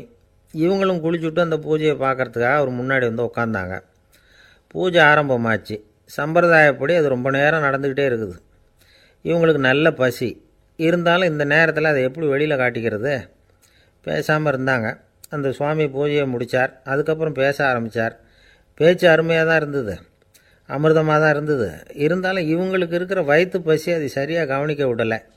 அந்த சுவாமியே இதை கவனித்ததா தெரியல. இவங்களுக்கு மனசுக்குள்ளே ஒரு எண்ணம், உள்ளே சாப்பாடு தயாராகிட்டு இருக்கும் போல இருக்குது, இந்த பேச்சு முடிஞ்சது நம்மளை உள்ளே அழைச்சிட்டு போய் சாப்பாடு போடுவாங்கன்னு நினைக்கிறோம் அப்படின்னு இவங்களாம் நினச்சிக்கிட்டாங்க. ஆனால் சுவாமி இதை பற்றி எதுவுமே பேசலை, கண்டுக்கலை. ஒரு அம்மாவால் அதுக்கு மேலே சும்மா இருக்க முடியுமா? முடியல. சாப்பாட்டை கவனிக்கலாமா அப்படின்னு சொல்லி மெதுவாக ஆரம்பித்தாங்க. ஓ, கவனிக்கலாமே அப்படின்னு உள்ளே அழைச்சிட்டு போனார் சுவாமி. இவங்க ரொம்ப அவசரமாக எழுந்திருச்சு உள்ளே ஓடினாங்க. அங்கே ஒரு மேஜை மேலே ஒரு கிண்ணம் மூடி இருந்தது. ஓ, இதுதான் சாப்பாட்டு மேஜை போல இருக்குது, இங்கே சாப்பாடு வந்துடும் அப்படின்னு நினச்சாங்க. உடனே போய் சுற்றி உட்காந்துக்கிட்டாங்க. சுவாமி அந்த கிண்ணத்தை எடுத்து அந்த அம்மா கிட்ட கொடுத்தார். அவங்க அதை வாங்கி மூடியை திறந்து பார்க்குறாங்க. உள்ளே ஒரு சாவி இருக்குது. ஓ, சரிதான், இது சமையலறை சாவி போல் இருக்குது, அங்கே போய் அதை திறந்து சாப்பாட்டை நாமே எடுத்துக்கிட்டு இங்கே வச்சுக்கிட்டு சாப்பிட்ணும் போல இருக்குது அப்படின்னு நினச்சாங்க. சாவி இருக்கு இல்லையா, வாங்க பூட்டு நிறையா காட்டுறேன் அப்படின்னு சுவாமி அவங்கள அழைச்சிட்டு போனார், காட்டினார். இவங்க அந்த அறையை ரொம்ப ஆவலோடு திறந்தாங்க. உள்ளே பார்த்தா அங்கே அரிசி, பருப்பு, விதவிதமான காய்கறி எல்லாம் இருக்குது. சமையலுக்கு வேண்டிய மிளகாய், எண்ணெய், பால், தயிர், நெய் இப்படி எல்லாமே இருக்குது. அடுப்பு, விறகு, நெருப்பு போட்டி அது கூட அங்கே இருக்குது. சாப்பாடு தயாராக இருக்கும்னு நினச்சிக்கிட்டு போனால் இப்படி இருக்குதே அப்படின்னு சொல்லி அதை பார்த்ததும் ரொம்ப சோர்ந்து போட்டாங்க அவங்க. சுவாமி, என்ன இது சாப்பாடு இல்லையா அப்படின்னாங்க. அதுதான் சாப்பாட்டுக்கு வேண்டிய எல்லாம் இங்கே இருக்குதே, அடுப்பு மூட்டி நீங்கள் தான் அவங்கவுங்க ருசிக்கு தகுந்த மாதிரி சமைச்சிக்கணும். இந்த சன்னியாசிக்கு எப்படி சமைக்க தெரியும் அப்படின்னு கேட்டார் சுவாமி. சாப்பாடு தயாராக இருக்கும்னு நாங்கள் எதிர்பார்த்தோம் அப்படின்னாங்க. நீங்கள் இப்படி சொல்லுவீங்கன்னு நானும் எதிர்பார்த்தேன். இது வரைக்கும் நான் எவ்வளவோ தத்துவம்லாம் எடுத்து சொன்னேன். எல்லாத்தையும் விட இதுதான் அனுபவபூர்வமான தத்துவம். ஆண்டவன் நமக்கு நல்ல மனசை கொடுத்துருக்குறான், நல்ல வாய்ப்புகளையும் தந்திருக்கிறான், அதையெல்லாம் பயன்படுத்திக்கக்கூடிய மூளையையும் சிந்தனையையும் கொடுத்துருக்குறான். அதனால் அடுப்பை தான் நீங்கள் மூட்டணும், அடுப்பை நீங்கள் தான் மூட்டணும், உங்களுக்கு உகந்ததை நீங்கள் தான் சமைச்சு ருசித்து அனுபவிக்கணும். ஆண்டவனே அதை செஞ்சிகிட்டு இருக்க மாட்டான் அப்படின்னாராம் அந்த சுவாமி. நம்முடைய வாழ்க்கையில் பல நல்ல பலன்களை பெறுறதுக்கு நாம் தான் முயற்சி பண்ணணும். அதுக்குரிய சூழ்நிலையை தான் ஆண்டவன் கொடுப்பானே தவிர அதை விளக்கிறதுக்காக தான் அந்த சுவாமி அப்படி செஞ்சு காட்டியிருக்கிறார். இது ஒரு பெரியவர் இப்படி ஒரு விளக்கம் கொடுத்தார். அதுக்கப்புறம் அந்த 3 தம்பதிகளும் தெளிவடைஞ்சுட்டாங்களாம். நாம் தெளிவடைகிறது எப்போங்கிறது தான் தெரியல அப்படின்னு பல பேர் இதை கேட்டுட்டு சொல்லிகிட்டு இருக்கிறாங்க. இந்த கதையை நம்முடைய நண்பர் ஒருத்தர்கிட்ட சொன்னேன். அந்த நண்பர் ரொம்ப சந்தோஷப்பட்டார். நீங்கள் சொல்கிறது கரெக்டு சார், ஆனால் நான் அதை விட ஒரு படி மேலே சார். எனக்கெல்லாம் அரிசி பருப்பு இருக்கிற ரூம் எதுன்னு கையை காட்டிட்டா போதும், உடனே கிண்ணத்துலேருந்து சாவியை எடுத்து கொடுக்கணுங்கிற அவசியம்லாம் இல்லை எனக்கு. அப்புறம் எப்படி ரூமை திறந்துருவீங்க அப்படின்னு கேட்டேன். பூட்டை உடச்சி திறந்துருவேன், அதுதான் எனக்கு பழக்கம் அப்படிங்கிறார். ஒரு வயசான அம்மா தெரு வழியாக போயிட்டு இருந்தாங்க. அவங்க கையில் எண்ணத்தையோ வச்சுக்கிட்டு அதை அடிக்கடி பார்த்துக்கிட்டே இருந்தாங்க. ஒருத்தன் மெதுவாக அவங்கக்கிட்ட போய் கையில் இருக்கிறது என்ன அப்படின்னு எட்டி பார்த்தா அவங்க கையில் 4 பல் இருந்துதான். இவன் ஆச்சரியமாக அந்த அம்மாவை பார்த்தான். ஏம்மா உனக்கு என்ன பைத்தியமா, ஏது இந்த பல், இதை என்னத்துக்காக கையில் வச்சுக்கிட்டு அலைஞ்சிக்கிட்டு இருக்கிற அப்படின்னு கேட்டிருக்கான். அதுக்கு அந்த அம்மா விவரம் சொல்ல ஆரம்பித்தாங்களாம். இதை பாருப்பா, எனக்கு ஒரு மகன் இருந்தான், அவனை ரொம்ப செல்லமாக வளர்த்தேன்.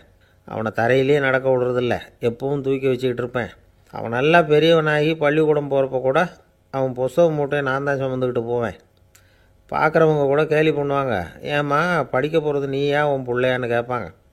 அவன் இன்றைக்கி எவ்வளவோ பெரிய மனுஷன் ஆகிட்டான், வெளிநாட்டில் பெரிய உத்தியோகத்தில் இருக்கான். சமீபத்தில் இங்கே வந்துட்டு போனான்.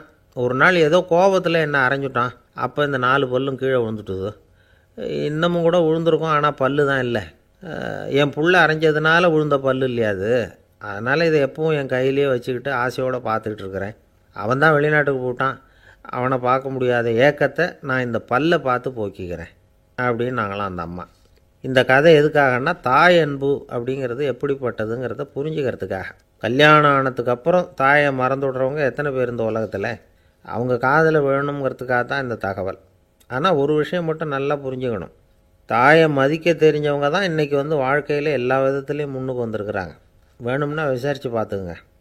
இன்னொரு அம்மா இருந்தாங்க. அவங்க தினமும் ஒரு கோயிலுக்கு வருவாங்க. சாமியை பார்த்து, கடவுளே நான் இறந்து போனால் நரகத்துக்கு போகணும் அப்படின்னு வேண்டிக்குவாங்களாம். எல்லோரும் சொர்க்கத்துக்கு போகணும்னு தானே கடவுள்கிட்ட வேண்டிக்குவாங்க.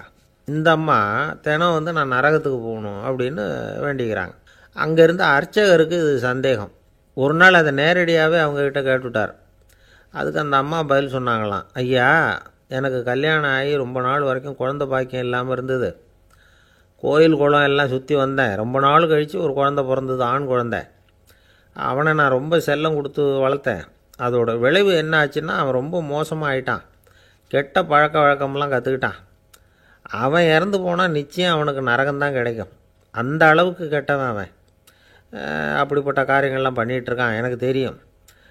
இவனுக்காக நரகத்தில் கூட யாரும் தயவு காட்ட மாட்டாங்க, தாட்சண்யம் காட்ட மாட்டாங்க. அதனால் இவனுக்கு முந்தி நான் இறந்து நரகத்துக்கு போயிட்டா அங்கே இவனை கவனிச்சிக்கலாமே, இவனுக்கு பணிவிடை செய்யலாமேன்னு பார்க்குறேன் அப்படின்னு நாங்களாம். அதனால தான் நான் நரகத்துக்கு போகணும்னு தினம் ஆண்டவனை வேண்டிகிட்டு இருக்கிறேன் அப்படின்னு கண்கலங்கி அந்த அம்மா சொன்னாங்களாம். அதுதான் தாய் உள்ளம்ங்கிறது. தாயின் பெருமையை சரியாக உணர்ந்துட்டா அவங்களுக்கு எப்பவும் எந்த கஷ்டமும் வராது. இது ஏதோ உபதேசத்துக்காக சொல்கிற வார்த்தை இல்லை, உண்மையான வார்த்தை. இந்த விவரத்தையெல்லாம் நண்பர் ஒருத்தர்கிட்ட சொல்லிக்கிட்டு இருந்தேன். அவர் கொஞ்ச நாள் கழித்து என்னை தேடி வந்தார். அவர் கையிலேயும் 4 பல் வச்சுருந்தார். என்னங்க ஆச்சு, ஏதுங்க இந்த பல் அப்படின்னு விசாரித்தோம். உங்கள் உபதேசத்தை கேட்டுவிட்டு இந்த உலகத்தில் எல்லாரையும் தாயாக நினைக்க ஆரம்பிச்சிட்டேன். ஒரு அம்மாவை கடத்தரில் பார்த்து தாயேன்னு கூப்பிட்டேன். அவங்க உடனே பலார்னு என்னை அரைஞ்சிட்டாங்க, பல் விழுந்துட்டுது. அதை தான் பொறுக்கி எடுத்துக்கிட்டு நேராக உங்களை தேடி வந்துக்கிட்டு இருக்கிறேன்னார். தாயேன்னு தானே கூப்பிட்டீங்க, அதுக்கு ஏன் அரைஞ்சாங்க அப்படின்னு கேட்டோம். நான் தாயேன்னு கூப்பிட்டது அவங்க காதில் நாயேன்னு விழுந்துட்டு தான். அதுதான் இப்படி ஆயிட்டுது அப்படின்னார். இயேசுநாதர்கிட்ட ஒருத்தர் வந்து கேட்டாராம், இயேசுவே என்னை எவ்வளவு நேசிக்கிறீர்கள் அப்படின்னு. அவர் தன்னுடைய இரு கைகளையும் அகல விரித்து இவ்வளவு என்று சொல்லி சிலுவையில் உயிர் நீத்தார் அப்படின்னு சொல்லுவாங்க. அதாவது அந்த நேசிப்புக்கு எல்லை கிடையாது, அதே போல் மன்னிப்புக்கும் எல்லை கிடையாது. இது இயேசுநாதர் சொல்லி கொடுத்த ஒரு பாடம். இயேசுனுடைய சீடர்களில் ஒருத்தன் பீட்டர், அவன் ஒரு நாள் இயேசுநாதர்கிட்ட கேட்டிருக்கான், இயேசுவே நான் வந்து என்னுடைய தம்பிக்கிட்ட அடிக்கடி சண்டை போட்டுக்கிட்டு இருக்கிறேன், என்னுடைய சகோதரன் கூட, அவனை நான் எத்தனை தடவை மன்னிக்கிறது? ஏற்கனவே 7 தடவை அவனை மன்னிச்சுட்டேன் அப்படின்னு சொல்லியிருக்கிறான். அப்போது இயேசு சொன்னாராம், மன்னிக்கிறதுக்கு எத்தனை தடவைங்கிற கணக்கெல்லாம் கிடையாது, எத்தனை தடவை உன்னுடைய சகோதரன் உன்னை கோபப்படுத்துகிறானோ அத்தனை தடவை நீ மன்னிக்கிறதுக்கும் தயாராக இருக்கணும், அதுதான் அப்படின்னு சொன்னாராம். அப்போ இவனுக்கு ஒன்றும் புரியல, இது என்ன அவன் தப்பு பண்ணிக்கிட்டே இருப்பான், நாம் மன்னிச்சுக்கிட்டே இருக்கிறதா அப்படிங்கிறது மாதிரி குழப்பமாக இருந்திருக்கிறான். அப்போது இயேசுநாதர் தன்னுடைய சீடன் பீட்டர்கிட்ட ஒரு கதை சொன்னாராம். அந்த கதை இன்றைக்கு நாம் வந்து எல்லாரும் சிந்தித்து பார்க்க வேண்டிய ஒரு கதை. அதாவது மன்னிப்பை விரும்புகிறவர்கள் மன்னிக்கவும் தயாராக இருக்க வேண்டும் அப்படிங்கிறது தான் அந்த கதையினுடைய தத்துவம். அந்த இயேசுநாதர் சொன்ன கதை என்னென்னா, ஒரு மன்னர் இருந்தார். அவர் ஒரு நாள் அரண்மனையில் உட்காந்து கணக்கு வழக்குகள்லாம் பார்த்துக்கிட்டு இருந்தார். நம்ம அரண்மனையிலேருந்து யார் யார் அரசாங்க கடன் வாங்கியிருக்கிறாங்க, யார் யார் திருப்பி செலுத்தியிருக்கிறாங்க அப்படிங்கிற விவரத்தையெல்லாம் பார்த்துக்கிட்டு இருந்தார். அப்போ தான் புரிஞ்சுது, அந்த அரண்மனையில் வேலை செய்கிற ஒருத்தனே அரசாங்க கடன் ஒரு வாங்கியிருக்கிறான். எவ்வளவு? 10,000 பொற்காசுகள் வாங்கியிருக்கான் கடன். இந்த 10,000 பொற்காசுகளை திருப்பி செலுத்தலை அரசாங்கத்துக்கு. இது மன்னர் கவனத்துக்கு வந்தது. உடனே நம்ம அரண்மனையில் இருக்கிறவனே அரசு கடன் வாங்கி திருப்பி செலுத்தாமல் இருக்கான், அவனை கூப்பிட்டு வாங்கன்னு சொல்லி கூப்பிட்டுட்டு வந்தாங்களாம். விசாரிச்சிருக்கிறாங்க, என்னப்பா நீ எவ்வளோ ஒன்று? ஆமாங்க 10,000 பொற்காசுகள் வாங்கியிருக்கிறேன், இன்னும் திருப்பி கட்டலைன்றிருக்கான். உடனே அவர் மன்னர் சொல்லியிருக்கிறார், நம்ம சட்டத்திட்டப்படி நீ உடனே பணத்தை திருப்பி கட்டிடு, அப்படி உன்னால் கட்ட முடியலன்னா உன்னுடைய வீடு வாசல் சொத்து சுகம் எல்லாத்தையும் விற்று அந்த பணத்தை அரசு கருவூலத்தில் சேர்த்துக்கிறதுக்கு நானே ஏற்பாடு பண்ணிடுறேன் அப்படின்னு அந்த மன்னர் சொன்னாராம். இவன் அப்படியே அதிர்ச்சி ஆகிட்டான், அப்படியே பொத்துன்னு காலில் விழுந்தானா, மன்னா என்னை மன்னிச்சுங்க, என்னால் முடியல, எனக்கு மன்னிப்பு கொடுங்க அப்படின்ட்டுருக்கான். உடனே அவர் எழுந்திரிச்சு, சரி நீ மன்னிப்பு கேட்டுவிட்ட, அதனால் உன்னை மன்னிக்கிறேன், நீ பணம் கட்ட வேண்டாம் அப்படின்னு சொல்லி அந்த மன்னர் அவனை விட்டுட்டாராம். பணத்தையும் தள்ளுபடி பண்ணிட்டார், நீ திருப்பி கட்ட வேண்டான்னு. இவனுக்கு ரொம்ப மகிழ்ச்சி, அதனால் ரொம்ப உல்லாசமாக வந்துக்கிட்டு இருக்கிறான். தெருவில் வந்துக்கிட்டு இருக்கிறப்ப இவங்கிட்ட கடன் வாங்கின ஒருத்தன் எதுக்கு வந்துக்கிட்டு இருக்கான். அவன் இவங்கிட்ட ஒரு 100 பொற்காசுகள் கடன் வாங்கியிருக்கான். அவன் வந்தான், இவன் போய் அவன் சாட்டையாக பிடிச்சிக்கிட்டான், நீ எப்படா என் கடனை திருப்பி கொடுக்க போகிறேன்னு. அவன் இப்போ முடியல, கொஞ்சம் பொறுத்துக்கா, அப்புறம் தரேன் இருக்கான். அதெல்லாம் முடியாது, நீ கொடுத்து தான் ஆகணும் அப்படின்னு இவன் புடிவமாக சொல்கிறான். இப்போ நிலைமையை பாருங்கள், இவன் ஏற்கனவே இவன் 10,000 பொற்காசுகள் அரசாங்கத்தில் கடன் வாங்கினா அதுக்கு மன்னிச்சு விட்டுட்டார் இவனை.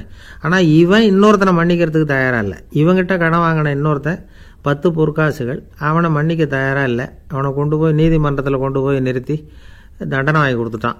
நீதிபதி என்ன சொன்னார், அந்த இவன் வாங்கின பொற்காசுகளை திருப்பி கட்டுற வரைக்கும் ஜெயிலில் இருக்கணுங்கிறது தீர்ப்பு. ஆனால் உடனே அரசர் காதில் வந்து விழுந்தது. சொல்லிட்டாங்க, உங்ககிட்ட மன்னிப்பு வாங்கிட்டு போனானே ஒருத்தன், அவன் வந்து இன்னொருத்தனை மன்னிக்கிறதுக்கு தயாராக இல்லை, அவனை கொண்டு போய் ஜெயிலில் அடைச்சிட்டான் அப்படின்னு. உடனே மன்னர் பார்த்தார், இவனை மறுபடியும் கூப்பிட்டு வர சொன்னார். தபாரப்பா, நான் வந்து உன்னை மன்னிச்சு விட்டேன், ஆனால் நீ இன்னொருத்தனை மன்னிக்கிறதுக்கு தயாராக இல்லை, அதனால் என்னுடைய தீர்ப்பையும் மாத்துறேன், நீயும் அரசு கடன் தீர்ற வரைக்கும் ஜெயிலில் தான் இருக்கணும் அப்படின்னு சொல்லி ஜெயிலுக்கு அனுப்பிச்சிட்டாராம். இப்படி ஒரு கதையை இயேசுநாதர் தன்னுடைய சீடருக்கு சொன்னதாக ஒரு வரலாறு. அது என்ன, அதிலேருந்து நாம் புரிந்து கொள்ள வேண்டியதுன்னா, நாம் வந்து மன்னிக்கப்படணும்னு நாம் விரும்புகிறோம்னா நாம் இன்னொருத்தரை மன்னிக்கிறதுக்கு தயாராக இருக்கணும். அதனால் நாம் வந்து இன்னொருத்தரை யாரையும் மன்னிக்க மாட்டோம், ஆனால் என்ன இன்னொருத்தர் மன்னிக்கணும் அப்படிங்கிறது மாதிரி செய்யக்கூடாதுன்னு சொல்லுவாங்க. அது மாதிரி நாம் வந்து இப்போ இது தப்பாக புரிஞ்சுக்கிறவங்களும் இருக்கிறாங்க. பாவம் மன்னிப்புங்கிறதுலாம் எதுக்குன்னா, அதாவது மறுபடியும் பாவம் செய்யாமல் இருக்கிறதுக்காக தான். அதான் மன்னிக்கிறாரே அப்படிங்கிறதுக்காக மறுபடியும் பாவம் பண்ணிகிட்டு இருக்கிறது இல்லை. அதான் ஒருத்தர் கேட்டாராம், பாவத்திலேருந்து மன்னிப்பு கிடைக்கணும்னா நீ என்ன செய்யணும் அப்படின்னு கேட்டிருக்கார். அதுக்கு அவன் சொல்லியிருக்கிறான், நான் முதல்ல பாவம் செய்யணும், அப்போ தானே மன்னிப்பு கிடைக்கும் அப்படின்னு நானாம். இப்படிப்பட்டவர்கள் தான் இன்றைக்கி உலகத்தில் அதிகமாக இருக்கிறாங்க. அதனால் இந்த மன்னிப்பின் மகத்துவங்கிறது இயேசுநாதர்கிட்டேருந்து தான் நாம் புரிஞ்சுக்கணும். அந்த இயேசு சொன்ன அந்த மன்னிக்கிற மனோபாவம் இருந்தால் இன்றைக்கி உலகம் பூராவும் அமைதி பூங்காவாக இருக்கும். அதில் ஒன்றும் ஆச்சரியமே இல்லை, அதில் ஒன்றும் சந்தேகமும் இல்லை. அதனால் மன்னிக்கிற மனோபாவத்தை நாம் எல்லாரும் நமக்குள்ளே வளர்த்து கொள்ள வேண்டும் அப்படிங்கிறது தான் நாம் இன்றைக்கு எல்லோரும் சிந்தித்து பார்க்க வேண்டிய ஒரு செய்தி. ஒருத்தர் ரொம்பவும் மகிழ்ச்சியாக வந்துக்கிட்டு இருந்தார். என்ன விஷயம்னு விசாரித்தேன். நான் தோற்று போயிட்டேன், அதுதான் மனசுக்கு மகிழ்ச்சியாக இருக்குது அப்படின்னார். எனக்கு இது ரொம்ப ஆச்சரியமாக போச்சு. இந்த உலகத்தில் தோற்று போகிறவங்க யாரும் மகிழ்ச்சியாக இருக்கிறதில்ல. அப்படி இருக்கிறப்ப இவர் இப்படி சொல்கிறாரே, எங்கே தோற்று போனீங்கன்னு கேட்டேன். அதுக்கப்புறம் தான் அவர் விவரமாக சொன்னார். என்னோட 5 வயசு குழந்தையோடு நான் விளையாடிக்கிட்டு இருந்தேன். அந்த விளையாட்டில் என் குழந்தை ஜெயிச்சு விட்டுது, நான் தோற்று போயிட்டேன் அப்படின்னார் ரொம்ப உற்சாகமாக. நான் யோசித்து பார்த்தேன். அதாவது நாம் சின்ன குழந்தையாக இருக்கிறப்போ எந்த விளையாட்டில் கலந்துக்கிட்டாலும் அதில் நாம் தான் ஜெயிக்கணும்னு ஒரு வெறி நமக்குள்ளே இருக்கும். நம்மளை எதிர்த்து விளையாடுறவர் நல்லவரா கெட்டவரா, பெரியவரா சின்னவரா அப்படிங்கிறதெல்லாம் முக்கியம் கிடையாது. அவர் தோற்று போகணும், நாம் ஜெயிக்கணும், அதுதான் முக்கியம். எதிரியை சந்தோஷப்படுத்த விளையாடுகிற கலை அப்போ நமக்கு தெரியறதில்ல. வாழ்க்கையில் ஒரு பக்குவம் வந்ததுக்கு அப்புறம் வெற்றி பெறணுங்கிற மன அழுத்தம் போயிடுது. போட்டியில் ஜெயிக்கணுங்கிறத விட குழந்தையை சந்தோஷப்படுத்தணுங்கிறது முக்கியமாக போச்சு. ஜெயிக்கணுங்கிற வெறி ஓடி போட்டுது. ஒரு குழந்தையாக இருந்தப்போ நம்ம வளர்ச்சிக்கு உதவிய வெறி பெரியவனானதுக்கு பிறகு நமக்கு எதிரியாக மாறுது. அதை சரியான சமயத்தில் நாம் புரிஞ்சுக்கிட்டோம்னா போதும், நாம் பொழைச்சிக்கலாம். ஒவ்வொரு மனுஷனுமே வாழ்க்கையோட அடுத்த கட்ட வளர்ச்சியில் அடி எடுத்து வைக்கிற நேரத்தில் தன்கிட்ட இருந்து ஏதோ ஒரு குணத்தை அல்லது தன் குணம் இருந்த ஏதோ ஒரு உறவை நாம் இழக்கத்தான் வேண்டியிருக்குது. ஒரு கட்டம் வரைக்கும் உதவியாக இருந்த குணம் அடுத்த கட்டத்துக்கு தடையாக கூட மாறிடலாம். இந்த பரிமாண மாற்றத்துக்கு உள்ளாகிற ஒவ்வொருத்தரும் பிரத்யட்சமாக இதை உணர்றாங்க. ஆனால் பல பேர் எப்படின்னா பழசை திறந்துவிட்டு புதிய கொள்கைகளை உருவாக்கிக்கிறதுக்கு இஷ்டம் இல்லாமல் இருந்துடுறாங்க, அல்லது அப்படி செய்ய முடியாமல் தவிக்கிறாங்க. இதையெல்லாம் மீறி அந்த பழசை திறந்துட்டா அதை இழந்ததால் உண்டாகிற மன அழுத்தம் சில காலத்துக்கு வருத்திக்கிட்டு தான் இருக்கும், வேறு வழி இல்லை. ஆரோக்கியமான ஒரு முன்னேற்றத்துக்காக அந்த மன அழுத்தத்தை தாங்கிக்கத்தான் வேணும் அப்படிங்கிறாரு அந்த உலக புகழ்பெற்ற மேதை ஒருத்தர், இந்த ஸ்காட் பெக் அப்படிங்கிறவர். பிறந்த நாள் முதல் இதுதான் சரி அப்படின்னு கற்பிக்கப்பட்டு வந்த ஒவ்வொரு தத்துவத்தையும் தங்களுடைய வளர்ச்சிக்கு தகுந்த மாதிரி மாற்றி அர்த்தப்படுத்தி கொள்ள முடியாமல் வாழ்க்கை சூழலில் அப்படியே அரைப்பட்டு தூளாகிறவர்கள் தான் ரொம்ப தவிக்கிறாங்களாம். இதுதான் அவருடைய கருத்து. பெரும்பாலும் மனிதர்களுடைய நடுத்தர வயசில், அதாவது 30 தாண்டுகிற சமயத்தில் தான் இந்த தவிப்பு உண்டாகுதான். இதை தான் மேற்கத்திய நாடுகளில் அடிக்கடி மிட் லைஃப் கிரைசிஸ் அப்படின்னு சொல்கிறாங்க. அப்பப்போ பழசையெல்லாம் தொலைச்சி விட்டு புதுசாக பிறக்கிறதுக்கு கற்றுக்கணும். ஒவ்வொரு நிமிஷத்தையும் அந்த நிமிஷத்துக்கு ஏற்ற சித்தாந்தம் கொண்டவர்களாக சந்திப்போம் அப்படிங்கிறார் அந்த உளவியல் நிபுணர். இப்படி பழகிக்கிட்டால் வாழ்க்கை இன்பமயம், இல்லைன்னா தவிப்பு மயம்தான். பழசை தொலைக்க முடியாதவர்களில் எத்தனையோ பேர் உண்டு, எத்தனையோ ரகம் உண்டு. அதில் வேடிக்கையான நண்பர்களும் உண்டு. ஒருத்தர் நண்பர் வீட்டுக்கு போனார். அவர் ஏதோ இனிப்பு பலகாரம் கொடுத்து சாப்பிட சொல்லியிருக்கிறாங்க அவங்க வீட்டில்.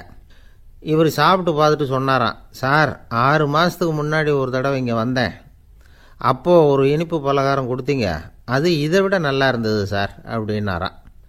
அப்போ செஞ்ச அதே இனிப்பு பலகாரம் தான் சார் இதுவும் அப்படின்னாராம் அவர்.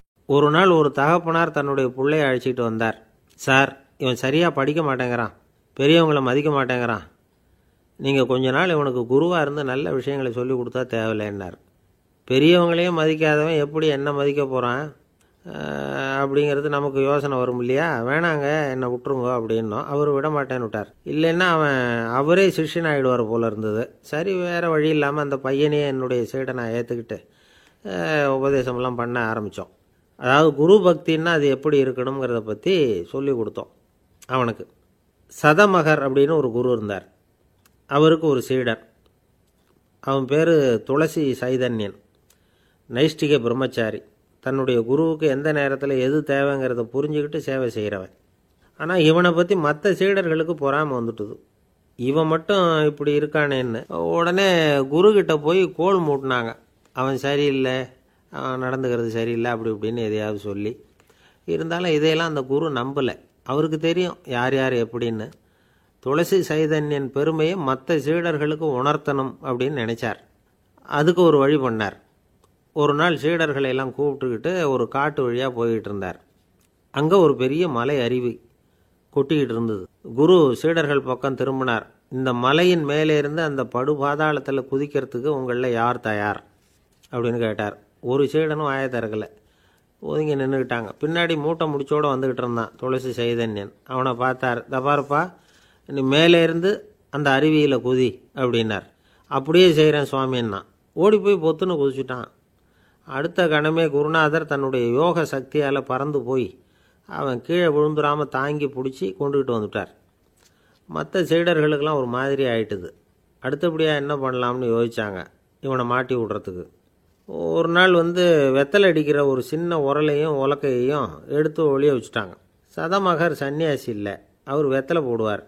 பல்லு சரியில்லை, அதனால் இடித்து தான் வெத்தலையை போடணும். திடீர்னு வெத்தலை பாக்கு கேட்டார். வழக்கமாக உரலில் இடித்து தர்றது தான் துளசியின் பழக்கம். உரலை தேடினா கிடைக்கல, என்ன பண்ணுறது? குரு கேட்டுவிட்டாரே, குரு சேவை தானே முக்கியம்.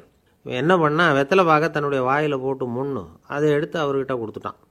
குரு எதையோ படிச்சுக்கிட்டே அதை வாங்கி வாயில் போட்டுக்கிட்டார். துளசி இன்றைக்கி தாம்பூலம் நல்லா இடிக்கப்பட்டிருக்கு, ருசியாக வேறு இருக்குது, அதை இடித்த பாத்திரத்தை என் கண்ணால் பார்க்கணும்னு ஆசையாக இருக்குன்னு விட்டார். அதை மட்டும் அனுப்பி போய் நீ வர வேண்டான்னு வேற சொல்லிவிட்டார். இதை கேட்டதும் துளசி தவிச்சு போயிட்டான். இவன் போகாமல் எப்படி வாயை மட்டும் அனுப்பி வைக்க முடியும்? இவன் தவிக்கிறத பார்த்ததும் மற்ற சீடர்களுக்கெல்லாம் மனசுக்குள்ளே ரொம்ப சந்தோஷம். துளசி கொஞ்சமும் யோசிக்கலை, வாழை எடுத்தான், தன்னுடைய தலையவே அப்படியே அறுத்து வெட்டி எடுத்தான். இன்னொரு சீடங்கிட்ட கொடுத்துட்டான், எடுத்துகிட்டு போன்னு சொல்லி கொண்டுட்டு போய் குரு முன்னாடி வைக்கிறாங்க.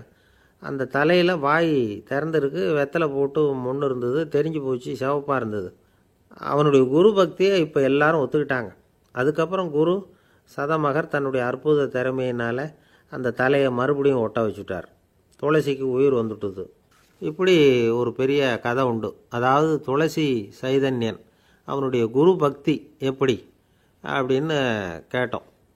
ரொம்ப அபாரம் அப்படின்னு அந்த பையன் அடக்கமாக, சும்மா விளையாட்டுக்காக தான் அப்படி அவங்ககிட்ட கேட்டோம். ஏன்பா உன்னுடைய குரு பக்தியை என்கிட்ட காட்டுறதுக்கு உன்னோட கழுத்தை நீயே அறுக்கணும்னு நான் சொன்னால் அதை நீ செய்வியா அப்படின்னு கேட்டோம். என்னுடைய கழுத்தை நானே அறுக்க வேண்டிய அவசியம் இல்லை சார் அப்படின்னா அவன்.